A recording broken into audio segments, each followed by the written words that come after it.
The most famous unidentified serial killer in American history exploited a fleeting historical blind spot, the exact moment mass media outpaced the infancy of forensic science. The killer's methodology was terrifyingly fluid, transitioning from nocturnal shootings at isolated lovers' lanes to a brazen daylight stabbing while wearing a meticulously crafted executioner's hood.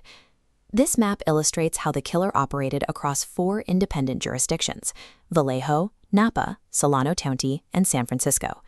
By shifting his targets and crossing county lines, he outpaced police departments that relied on paper files and physical mail. Detectives lacked the means to synthesize overlapping clues because centralized, computerized criminal databases did not exist yet. In October 1969, the killer moved into the dense streets of San Francisco, executing a taxi driver named Paul Stine at point-blank range. 3 teenagers watched from a window across the street and immediately called the police. An inexplicable miscommunication at the dispatch center followed. The radio alert described the fleeing suspect as a black male adult instead of a white male adult. 2 officers rushing toward the scene spotted a heavy-set white man walking away from the area. Because their orders directed them to look for a black suspect, they did not stop the individual, driving past him into the night. This dispatch error represents the closest law enforcement ever came to the killer. The 2 officers drove away, leaving him to vanish into the park and the annals of cold case history. To bypass the fragmented police forces, the killer mailed pieces of Paul Stine's blood-soaked shirt directly to newspapers like the San Francisco Chronicle. He utilized the press to broadcast his threats and ensure regional panic. He included complex cryptograms, demanding they be published on front pages. His first puzzle, the Z408 cipher, was cracked in days by a civilian schoolteacher and his wife. They reverse-engineered the code by assuming the killer's ego would lead him to use the word kill and the pronoun I. This diagram shows his escalation, a grid of 340 symbols. This code baffled military intelligence and the FBI for over half a century.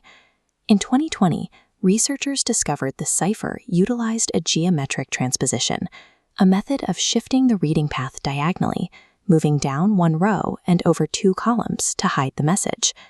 These translated messages functioned as psychological weapons, designed to force the public and the press to engage with the killer on his own terms. Without definitive forensic evidence, the investigation expanded to encompass thousands of localized suspect files. Detectives were left sifting through tips while relying on geographical mapping and shoe leather police work. Arthur Leigh Allen emerged as the primary suspect. He lived minutes from the first crime scenes, owned a watch branded with the namesake Zodiac symbol, and his periods of incarceration matched the long, quiet gaps in the killer's communication timeline. Conflicting descriptions from survivors muddied the physical profile. One witness described a heavy-set younger man, while officers described an older man with a crew cut. These discrepancies made it easy for investigators to project their preferred suspects onto the available data. Despite 5 decades of investigation and a mountain of circumstantial clues pointing to Allen, law enforcement never successfully linked his fingerprints or handwriting to a single crime scene. In the late 1960s, the concept of touch DNA, extracting genetic profiles from microscopic skin cells or saliva, was entirely unknown to science. Detectives focused on hunting for latent fingerprints. To reveal these prints on the letters, laboratories treated the paper with harsh chemicals like ninhydrin. Ninhydrin is a chemical reagent used to detect latent fingerprints by reacting with the amino acids in human sweat. This chemical treatment actively degraded the cellular material trapped within the killer's saliva on the stamp flaps, effectively destroying his genetic footprint. Modern cases are often solved using forensic genetic genealogy, a technique that compares crime scene DNA against public ancestry databases to identify distant relatives. That tool is largely ineffective here because the fingerprinting methods of 1969 obliterated the very biological evidence the 21st century requires.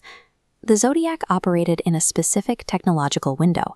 He had access to the mass media distribution needed to amplify his terror, while facing a police force that lacked the modern forensic protocols required to identify him.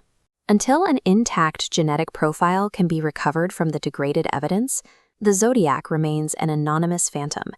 He used the press to ensure the world would never stop searching for a name he never intended to give.